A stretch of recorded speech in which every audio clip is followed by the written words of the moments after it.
En el nombre del Padre, del Hijo y del Espíritu Santo. Amén. Amén. Dios te salve María, llena de gracia, el Señor está contigo. Bendita Bendita eres entre tú todas eres las mujeres y bendito es el bendito fruto es de el tu fruto de vientre, tu vientre, Jesús. Jesús. Santa María, Madre de Dios, ruega Ruega por por nosotros los pecadores, ahora y en ahora la hora de nuestra y muerte. Amén.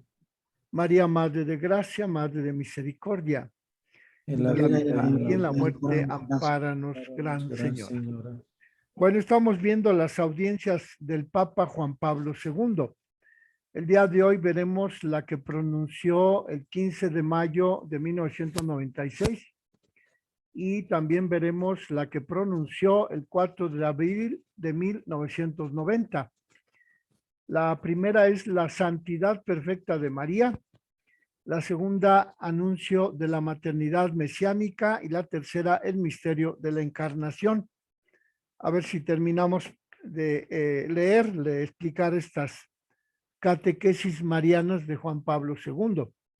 Entonces, en lo que se refiere a la primera, que fue pronunciada el 15 de mayo de 1996 y que lleva por título La santidad perfecta de María, encontramos que ella es la llena de gracia y que la Iglesia reconoce en ella la toda santa, la panaguía, como decían los griegos de la Iglesia bizantina, toda santa, libre de mancha de pecado, enriquecida desde el primer instante con una santidad del todo singular.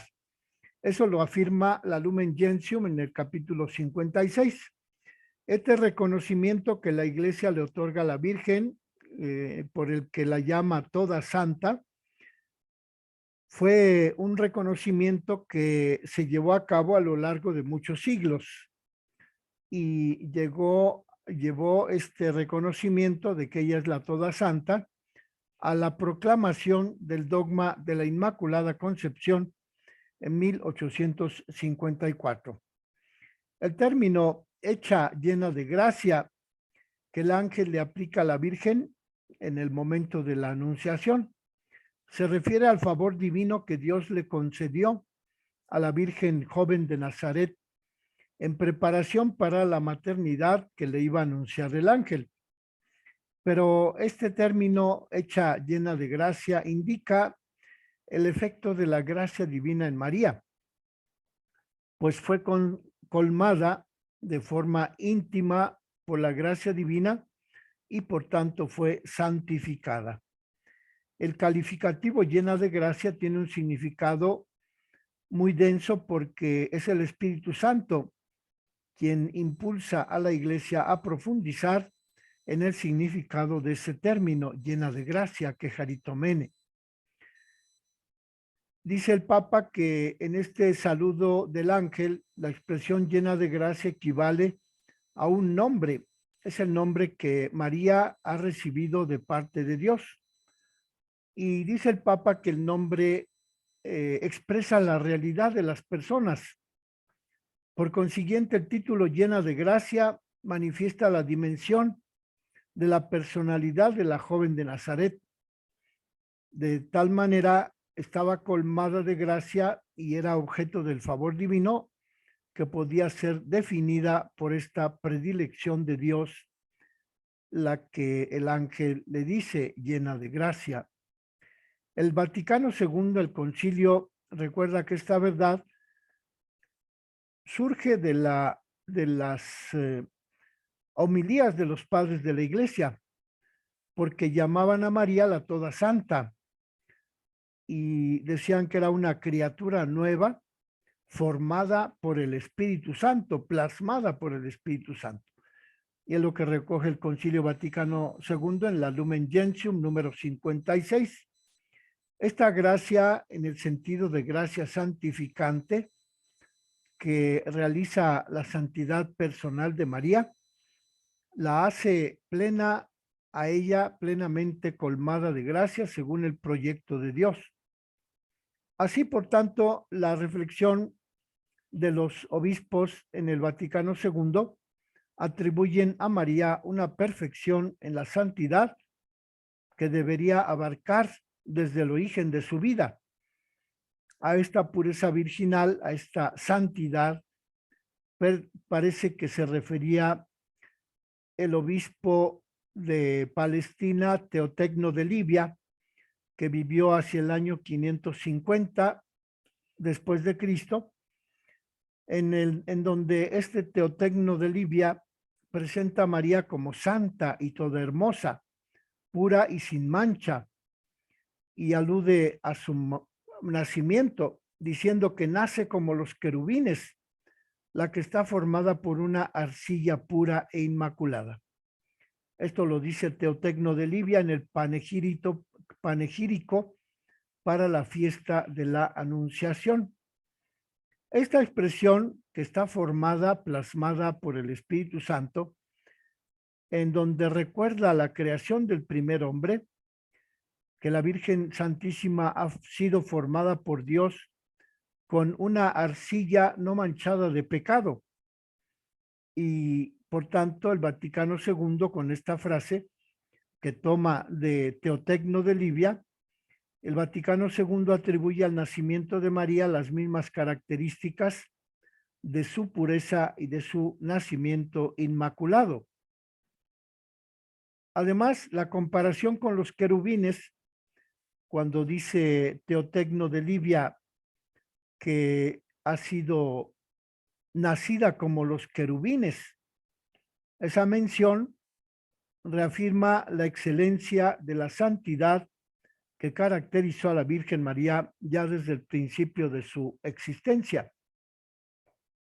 Así el padre de la Iglesia, Teotecno de Libia, marca una etapa de la reflexión teológica sobre el misterio de la Madre de Dios, puesto que los padres griegos habían admitido una purificación realizada por la gracia tanto antes de la encarnación de Cristo como en el momento mismo de la encarnación. Teotecno de Libia parece exigir para María una pureza absoluta, ya desde el principio de su vida, porque esta mujer estaba destinada a convertirse en madre del Salvador y por ello no podía tener un origen sino perfectamente santo, sin mancha alguna. En el siglo VIII, el otro padre de la Iglesia, Andrés de Creta, es el primer teólogo que ve en el nacimiento de María una nueva creación. Así lo dice: hoy la humanidad, en todo el resplandor de su nobleza inmaculada, recibe su antigua belleza. Las vergüenzas del pecado habían oscurecido el esplendor y el atractivo de la naturaleza humana. Pero cuando nace la madre del hermoso por excelencia, Jesucristo, la naturaleza humana recupera en su persona sus antiguos privilegios y es modelada de manera perfecta y de manera digna de Dios. Así lo dice Andrés de Creta en el siglo VIII, y que con ese nacimiento de la Virgen comienza la reforma de la naturaleza humana. El mundo envejecido sufre una transformación y recibe las primicias de la segunda creación. Esto lo dice Andrés de Creta en su sermón sobre el nacimiento de María. Más adelante, usando la imagen de la arcilla, del lodo, del barro con el que Dios plasma la Virgen, el mismo Andrés de Creta afirma que el cuerpo de la Virgen es una tierra que Dios ha trabajado. Es la primicia de la masa divinizada en Cristo, la imagen semejante a la belleza primitiva, la arcilla modelada por las manos del artista divino, del Creador. Así lo dice Andrés de Creta en el sermón sobre la dormición de María. Y además añade que el Papa Juan Pablo II, en esta catequesis, añade que la concepción inmaculada de María aparece como el inicio de una nueva creación. Se trata de un privilegio concedido a la mujer que Dios ha elegido para que ella sea la madre de Cristo. y que inaugura el tiempo de la gracia abundante que Dios ha querido para la humanidad entera. Esta doctrina de la nueva creación la recoge San Germán de Constantinopla en el siglo VIII y San Juan Damasceno, en donde estos dos padres, San Germán y San Juan Damasceno, iluminan la santidad de la Virgen presentada como inicio de la redención del mundo. De este modo, la reflexión eclesial ha recibido el sentido auténtico del título llena de gracia, que el ángel atribuye a la Virgen Santa. María está llena de gracia santificante y lo está desde el primer momento de su existencia. Esta gracia santificante que recibe la Virgen desde el momento de su concepción en el vientre de su mamá Santana, según la carta a los Efesios capítulo 1, verso 6, esta gracia santificante es otorgada en Cristo a todos los creyentes. Por ello, la santidad de María constituye el modelo del don y de la difusión de la gracia de Cristo en el mundo. Entonces, la importancia de esta catequesis de San Juan Pablo II sobre la santidad perfecta de María es lo que nos dice apoyándose en los padres de la Iglesia para afirmar que ella es la nueva creación, que con ella la humanidad recupera lo que había perdido con el pecado de Adán y Eva, y por ello ella es la toda santa, con quien se inaugura la nueva creación, porque ella está plasmada por las manos de Dios con una nueva arcilla que no tiene pecado. Y luego en la siguiente catequesis, el Papa nos ofrece esta reflexión acerca de la maternidad mesiánica.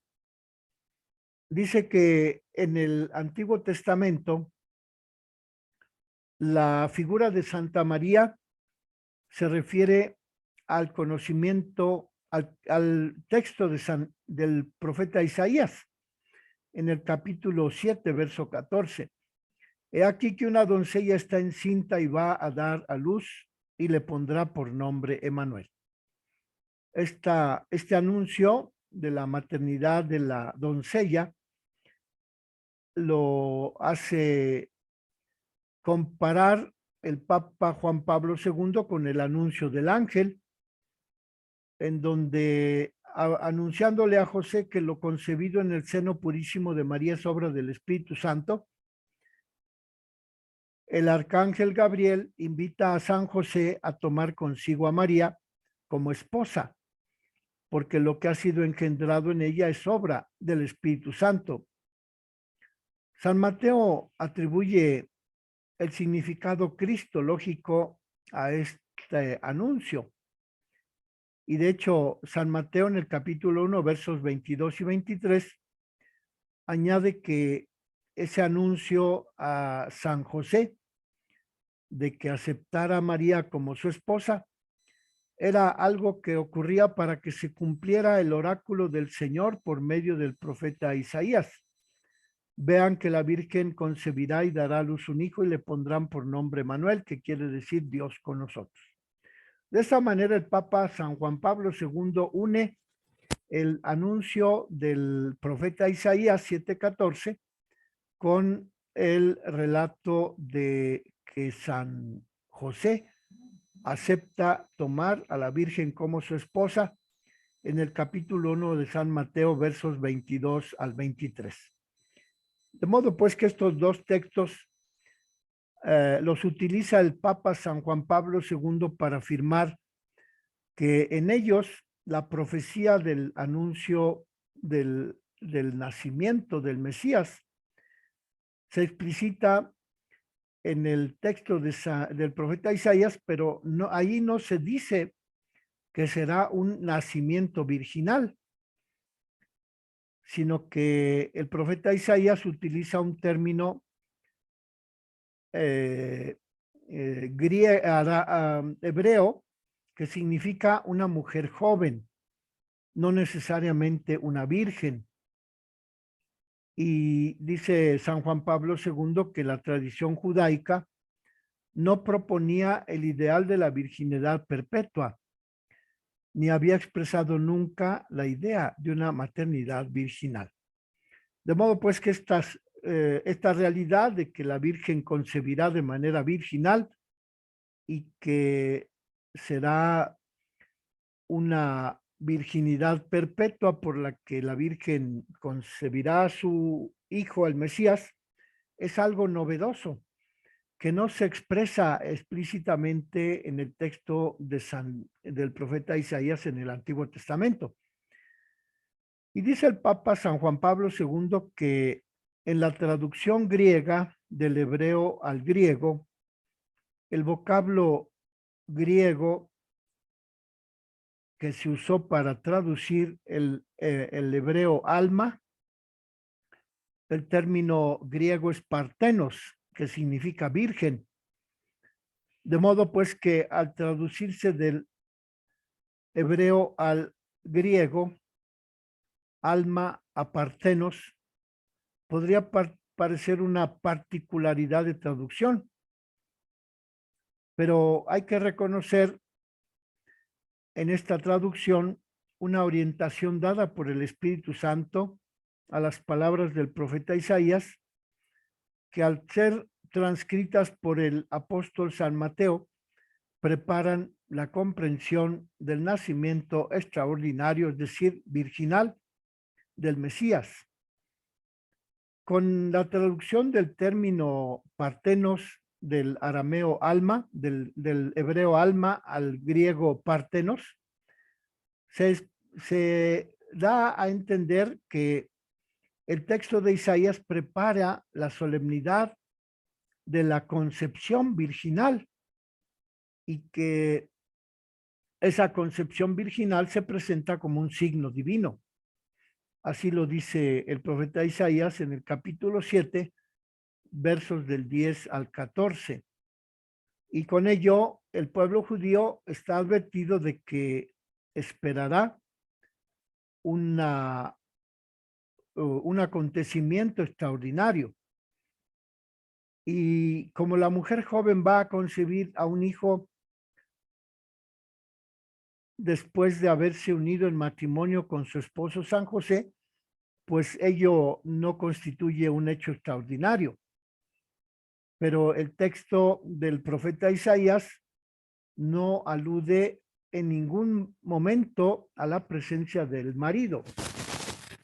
Por tanto, la formulación del profeta Isaías en hebreo, al ser traducida al griego, sugiere una interpretación que después el autor del Evangelio de San Mateo dio esa interpretación nueva, trasladándola del hebreo al griego, utilizando un término que significaba virgen, una joven.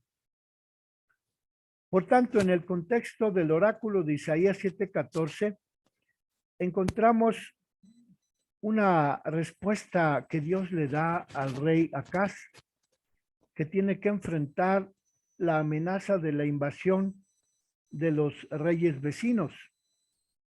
Y Acaz buscaba su salvación y la de su reino al aliarse con el ejército de Asiria.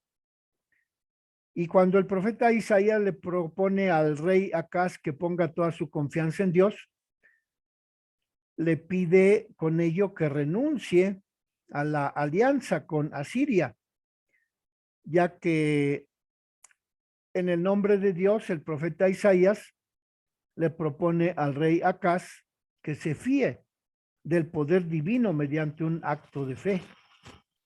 Cuando Isaías le dice, pide para ti una señal del Señor, el rey Acaz rechaza esa propuesta. Prefiere buscar la salvación en la alianza con el ejército de Asiria. Entonces es cuando el profeta le anuncia, escucha pues, casa de David, ¿te parece poco cansar a los hombres? Pues bien, el Señor mismo te enviará una señal. He aquí que una doncella está encinta y va a dar a luz un hijo, a quien le pondrá por nombre Emmanuel. Así, el anuncio del signo del Emmanuel por el profeta Isaías implica la promesa de la presencia divina en la historia, que encontrará su pleno significado en el momento en que el Mesías se encarne en el seno purísimo de la Virgen María. Por tanto, en el anuncio del nacimiento del Emmanuel propuesto por Isaías, añade Isaías que la mujer que lo va a concebir y lo va a dar a luz, está proponiendo el profeta una cierta intención de unir el destino de la madre con el destino del hijo. Y ello permite apreciar en la profecía de Isaías un designio divino, en el que destaca la participación de la mujer. Por ello, el signo que ofrece Isaías no es solo el niño, sino también ofrece Isaías el signo de que va a ser una concepción extraordinaria, que será revelada después en el parto como acontecimiento de la esperanza que subraya el papel central de la madre de ese del que está encinta. Y por tanto, el profeta Isaías, al proponer ese oráculo, ofrece una perspectiva en la que se abre la promesa hecha a David, promesa que aparece ya en el segundo libro de Samuel, en donde el profeta Natán le promete a Samuel el favor divino para su descendiente. Así lo leemos en el segundo libro de Samuel, capítulo 7, versos 13 y 14. Él constituirá una casa para mi nombre, dice Natán al rey David. Y yo, es decir, Yahvé, consolidaré el trono real de ese que va a nacer, consolidaré su trono para siempre. Yo seré para él un padre y él será para mí un hijo. Así lo anuncia Samuel al rey David en el segundo libro de Samuel, capítulo 7, versos 13 y 14. De modo que la estirpe davídica desempeñará una función de descendencia que manifestará el significado pleno en el Nuevo Testamento con la encarnación del Hijo de Dios en la familia de la descendencia de David, como lo explica también la carta a los Romanos, capítulo 1, verso 3. El mismo profeta Isaías reafirma el carácter excepcional del nacimiento del Emmanuel, cuando en el capítulo 9, verso 5, dice Isaías: un niño nos ha nacido, un hijo se nos ha dado, y su nombre es Maravilla de Consejero, Dios fuerte, Padre perpetuo, Príncipe de la paz. De modo que con estos nombres el profeta Isaías expresa las cualidades de la misión que desempeñará ese Emmanuel después de que nazca. Será la sabiduría, la fuerza, la benevolencia y la acción pacificadora en favor de su pueblo. También de ese modo, el oráculo de Miqueas, capítulo 5, versos del 1 al 2, se refiere al nacimiento del Emmanuel, cuando Miqueas anuncia: tú, Belén de Efrata, aunque eres la menor entre las aldeas de Judá, de ti ha de salir aquel que ha de dominar a Israel, cuyos orígenes son de antigüedad, desde los días de antaño. Por eso Dios los abandonará hasta el tiempo en que dé a luz la que ha de dar a luz. Esta es la profecía de Miqueas en el capítulo 5, versos del 1 al 2. Y en estas palabras, Miqueas expresa la esperanza de un parto que dará origen a la alegría mesiánica. En estas palabras de Miqueas dice que de Belén saldrá aquel que ha de dominar a Israel, y en esas palabras resuena el papel que la madre realizará en ese acontecimiento extraordinario que trae gozo y salvación. En favor de que el favor que Dios concede a los humildes, según la Lumen Gentium, número 55, ese favor que Dios concedió prepara de un modo general la maternidad virginal de la Virgen Santísima. Por ello afirma el Vaticano II que los pobres, poniendo toda su confianza en el Señor, anticipan el significado de la virginidad de María, la cual renuncia a la riqueza de su maternidad y pone al servicio de Dios toda la fecundidad de su propia vida. Así pues, el Antiguo Testamento no contiene un anuncio de la maternidad virginal, pero el oráculo de Isaías 7:14 prepara la revelación de la maternidad virginal. Y en ese sentido es preciso acoplar la traducción griega del Antiguo Testamento al uso que el Evangelio de San Mateo hace de esa palabra, partenos, en donde proclama el perfecto cumplimiento de esa concepción virginal del Mesías en el seno purísimo de la Virgen Madre de Dios. Entonces, como vemos, esta reflexión de Juan Pablo II nos propone el uso de las dos palabras, tanto el hebreo almaj como el griego partenos, y que al ser traducida por San Mateo al griego partenos, está implicando también el sentido de la concepción virginal, que no tenía necesariamente el texto del profeta Isaías en el Antiguo Testamento, pero que vemos a partir de esta reflexión de San Juan Pablo II, que poco a poco el Espíritu Santo va dando a conocer de qué manera el Mesías apareció en el mundo. En la tercera catequesis que podemos leer el día de hoy, el Espíritu Santo en la concepción virginal de Jesús, que es una catequesis que pronunció el Papa Juan Pablo II el 4 de abril de 1990. Ahí encontramos que tanto la redacción de Mateo y de San Lucas acerca de la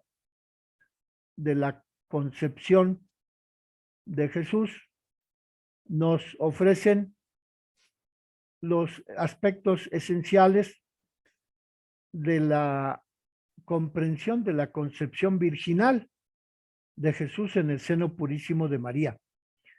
Así, según el orden cronológico, tendríamos que comenzar por explicar el texto de San Lucas, pero dice el Papa que para la finalidad de esta catequesis es oportuno tomar como punto de partida el texto de San Mateo, porque en él se explica la concepción del nacimiento de Jesús. Así dice San Mateo: la generación de Jesucristo fue de esta manera. Su madre María estaba desposada con José, y antes de empezar a vivir juntos, se encontró encinta por obra del Espíritu Santo. Eso lo dice San Mateo en el capítulo 1, verso 18.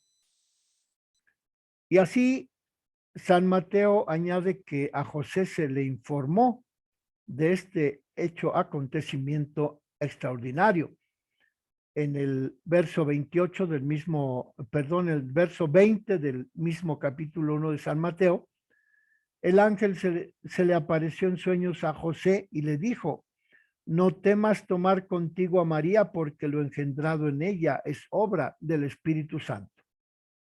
Así, San Mateo tiene la intención de otorgar el origen divino al acontecimiento del embarazo de Santa María, puesto que el ángel que le anuncia a San Mateo se refiere a que es el Espíritu Santo el que ha hecho que la Virgen esté encinta, que haya concebido en su vientre. Esta explicación fue eh, una bendición, fue un aporte para las comunidades de los primeros siglos, porque a partir de este texto de que el ángel le avisa a San José que lo engendrado en la Virgen es obra del Espíritu Santo, con ello las primeras comunidades cristianas propondrán los artículos de la fe, del símbolo, del credo, que ya desde los primeros siglos de la Iglesia se proclama entre los cristianos, que fue concebido por obra del Espíritu Santo. Y el texto de San Lucas ofrece la precisión del modo en que la maternidad virginal tuvo lugar por obra del Espíritu Santo. Así lo dice San Lucas en el capítulo 1, versos 26 al 35, puesto que dice San Lucas, el Espíritu Santo vendrá sobre ti y el poder del Altísimo te cubrirá con su sombra. Por eso el que ha de nacer de ti será santo y será llamado Hijo de Dios. Por tanto, este texto de San Lucas nos da el punto de vista complementario al texto de San Mateo. San Mateo nos dice que el ángel se le apareció a José en sueños y le anunció que lo concebido en el seno de María era obra del Espíritu Santo. Y también San Lucas, en el capítulo 35, capítulo 1, verso 35, cuando el ángel le anuncia a María, le dice que el Espíritu Santo vendrá sobre ella y el Altísimo la cubrirá con su sombra. De modo pues que los dos textos, tanto el de Mateo en el capítulo 1, verso 18 y 20, como el de San Lucas en el capítulo 1, verso 35, se refieren ambos textos a la intervención del Espíritu Santo en la concepción virginal de Jesucristo en el seno de la Virgen.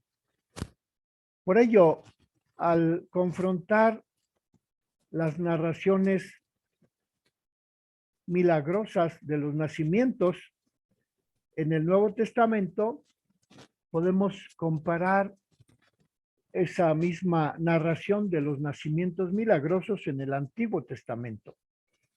Por ejemplo, en el primer libro de Samuel, capítulo 1, versos del 4 al 20, se anuncia el nacimiento que ocurrirá según el camino habitual de la procreación humana, aunque ocurrirá de un modo insólito. En cambio, en el anuncio de María de Nazaret, por primera vez se dice que la concepción será obra del Espíritu Santo. Se trata de una concepción y un nacimiento virginal, tanto en el primer libro de Samuel como en el Evangelio de San Lucas. Es un nacimiento virginal, como lo indica el texto de San Lucas, con la pregunta que María le hace al ángel: ¿cómo será esto, puesto que no conozco varón? Así Santa María afirma su virginidad, y no solo como un hecho, sino también como propósito que tenía ella antes de que la visitara el ángel. De modo pues que cuando la Virgen decide aceptar esa concepción virginal ante el ángel, nos damos cuenta de que la acción del Espíritu Santo es el que realiza esa concepción virginal en el seno de María, ya que ella concibió, dio a luz y educó a su hijo, como lo hacían las hijas de Israel, que educaban a sus hijos en la ley de Dios y en donde ponían el sentido de la maternidad tanto en la concepción, en el dar a luz, como en la educación del niño que era otorgado por gracia divina. Y entonces encontramos pues que en el Evangelio de San Lucas es el Espíritu Santo el que conduce a esa concepción virginal y a preservar la virginidad de Santa María.